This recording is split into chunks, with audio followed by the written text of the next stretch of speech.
Maçãs. Ainda não se conseguiu descobrir ao certo se havia mesmo maçã em Israel no passado. É verdade que hoje já existem essas frutas, é fato também que os romanos apreciavam muito. Entretanto, as maiorias autoridades do mundo duvidam de que o termo seja traduzido mais acuradamente para o nome da fruta, citada muitas vezes no Novo Testamento, a pecuária. Aquele que escolhesse a pecuária como forma de sobrevivência estaria optando por uma existência muito trabalhosa. A criação de animais exigia vigilância e cuidados contínuos, já que poderiam ser facilmente roubados, poderiam extraviar-se, ferir-se ou ser mortos. A perda de um animal para a maioria dos criadores significava um grande prejuízo. Mas o fato é que durante vários séculos a pecuária constituiu a espinha dorsal da economia de Israel. Ovelhas. Ao calcular a quantidade de ovelhas existentes no país da antiguidade, não estaríamos exagerando se pensássemos em números bem elevados. Na ocasião em que Moisés derrotou os midianitas, por exemplo, tomou como despojo de guerra mais de 600 mil cabeças, números 31 e 32. Quando Salomão fez a dedicação do templo a Deus, ofereceram-se 120 mil ovelhas em sacrifícios. 1 Reis 8:63. E nas reformas elevadas a respeito do rei Asa, o sacrifício foi de 7 mil ovelhas, segundo Crônicas 15:11. Não dispomos de cifras exatas acerca do número de ovelhas existente dentro dos limites de Israel. A raça de ovelha mencionada com mais frequência é a que se distingue por ter uma cauda volumosa que pesa 4,5 a 7 kg. É considerada excelente para a corte.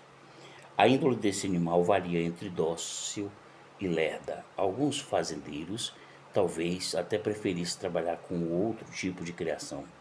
A ovelha é um animal muito passivo e por isso torna-se presa fácil de predadores, ladrões e de acidentes naturais. Essa dependência da ovelha para com o pastor é um dos principais temas do Novo Testamento. Jesus vê as multidão como ovelhas exaustas e desorientadas que vagueavam sem nenhuma liderança. A qualquer momento, elas cairiam desamparadas. Quando uma ovelha se extraviava, o pastor não se arrisca a ficar esperando que ela volte sozinha. Tem que sair à procura, pois ela se perde fácil. Quando Jesus comparou os crentes a ovelhas, estavam dando ênfase à necessidade que elas tinham do auxílio dele e à sua disposição em prover as suas necessidades. Mas o fato de que nos comparar a esse animal não significa que sejamos exatamente igual a ele. Não podemos levar a comparação a extremos, pois neste caso estaremos forçados à situação. E é possível que Jesus estivesse pensando nisso quando disse que os homens valem mais do que as ovelhas. Derivados ovinos. Grande parte da economia de Israel, no início da sua história, era baseada na criação de ovelhas e nos seus derivados. Aprisco. As ovelhas estavam expostas a diversos inimigos. Se o criador não tomasse as devidas precauções, eles poderiam ser dizimados por lobos, leões, ladrões e até pelo mau tempo. Em todos os tempos, pastores procuraram construir recintos para resguardar ovelhas, cabritos e bois durante a noite, período em que ocorriam os maiores riscos. O aprisco era em geral muito bem construído, com altas muralhas de pedra e talvez até com proteção de espinhos no alto delas. A porta era sempre guardada por um pastor. Afirmam alguns entendidos que não existia uma porta fechada à entrada.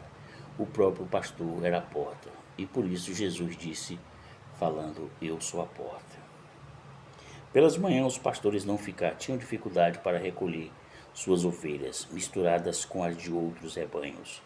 Elas reconheciam seu pastor pela voz e o seguiam. Aliás, os pastores davam nome a cada uma das suas ovelhas. Isso acontece ainda hoje no Oriente Médio. A porta das ovelhas. Diz a Bíblia que o tanque de Betesda ficava perto da porta das ovelhas em Jerusalém. Esse foi um dos portões construído por Neemias e provavelmente ali se efetuava o comércio de ovelhas. A tosquia. A tosquia era uma ocasião festiva para os criadores. Havia festa da tosquia quando as famílias se alegravam com a lã ou com os produtos que eram adquiridos com a venda dela. Havia dois tipos de tosqueadores, o proprietário do rebanho ou os tosqueadores profissionais. que trabalhavam para os reis ou os grandes criadores.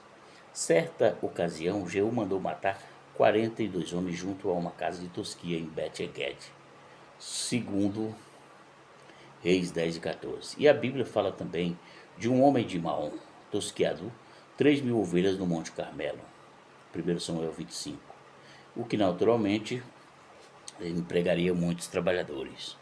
Esse serviço geralmente era feito na primavera, após as fêmeas terem sido suas crias.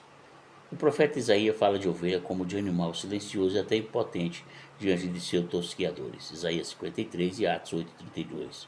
Todos os anos, quando o israelita fazia a tosquia, tinha de se apresentar a Deus como oferta as primícias da lã. Deuteronômio 18, versículo 4.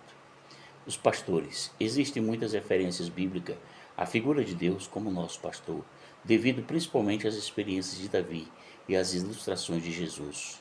Como grande parte da população estava familiarizada com esse tipo de vida, a figura era um excelente ponto de partida.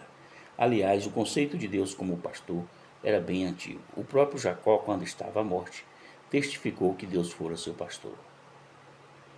A principal missão do pastor era de cuidar de ovelhas. À noitinha, ao voltar para o aprisco, o pastor se apostava à entrada e fazia a verificação de cada ovelha à medida que ia passando a mão no seu cajado. Ezequiel 20:37, Jeremias 33:13. Para Isaías, esse conceito retratava o pastor como uma pessoa carinhosa que cuida de cada animal afetuosamente. Sem o pastor, a ovelha estava sempre correndo por sérios perigos. Números 27:17, Marcos 6:34. A lida do pastor era muito penosa, pois precisava lutar contra as intempéries o ano inteiro. Ele tinha de ser muito corajoso, pois muito dos perigos que tinha que enfrentar para proteger as ovelhas consistia uma ameaça à própria vida dele. Na antiguidade, os pastores estavam à mercê dessas ameaças, como foi o caso de Jacó.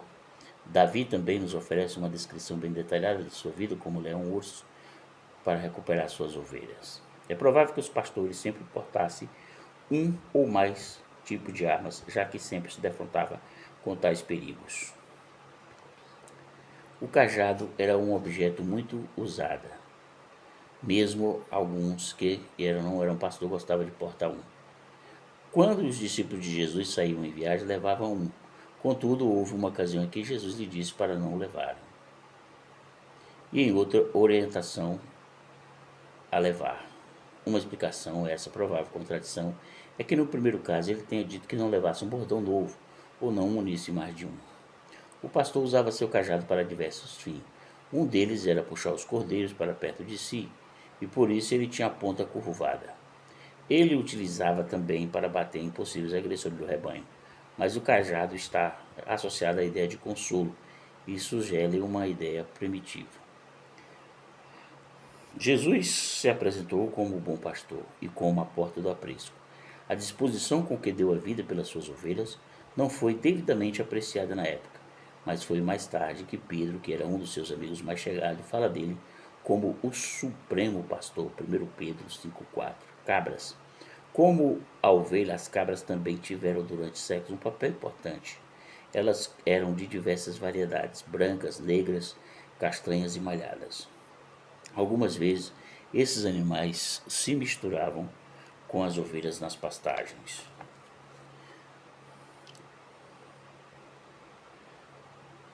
As cabras brancas sem chifres se confundiam com os carneiros. Alguns afirmam que isso nunca acontecia, que eles nunca se misturavam, até certo ponto, isso é verdade. Mas de vez em quando eles se ajuntavam no pasto, o pastor tinha que separá-los. Parece que nos primeiros tempos os rebanhos de cabra eram mais numerosos do que a de ovelha. Existem relatos que dão conta de um grupo imenso, com mais de 7.000 bodes, segundo a Crônica 17:11, mas com o passar do tempo o número dele diminuiu, enquanto o de ovelhas aumentava. Houve uma época em que a cabra era um elemento muito importante na economia de Israel. O povo consumia muita carne de cabrito, embora preferisse a de carneiro. Eles tomavam leite de cabra e faziam uso de manteiga e de um outro derivado dele, o sam. Utilizava para separar os alimentos.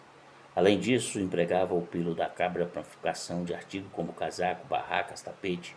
Com a pele das cabras fabricavam odres, um tipo de recipiente. Quando os cristãos foram perseguidos, empobreceram bastante e muitos tiveram que usar roupas feitas de pele de cabras. As cabras eram consideradas um animal limpo e utilizado nas ofertas de sacrifícios.